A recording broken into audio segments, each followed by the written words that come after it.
السلام علیکم ورحمت الله وبرکاته. معززو قدرمندو ورونو او خویندو، د اختر مبارک ورځ را رسیدونکې ده. په دې ورځ کې یو عمل، یو ذکر چې هغه ډېر زیات فضیلت او ثواب لري. امام حجت الاسلام ابو حامد الغزالی رحمه الله په مکاشفة القلوب کې نقل کړی.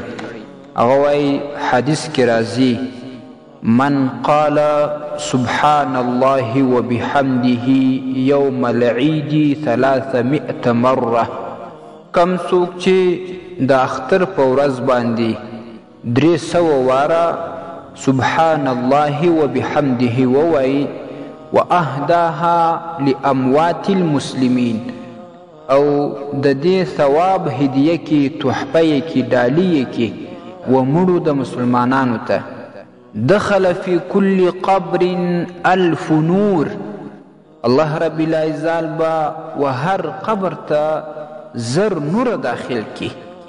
ویجعل الله تعالی فی قبره اذا مات 1000 نور، کله چې دغه ویونکی وفات شي، الله رب العزال با د و قبر ته هم 1000 نور ور داخل کی، د قبر به هم د نور ډک شي.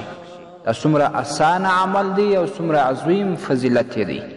او معلومه خبره ده، کله چې و قبر ته نور راسي، نو دغه قبر څخه بیا عذاب، دغه قبر څخه تیاریکی، سختی، وحشت دا الله رب العزال پورته کوي.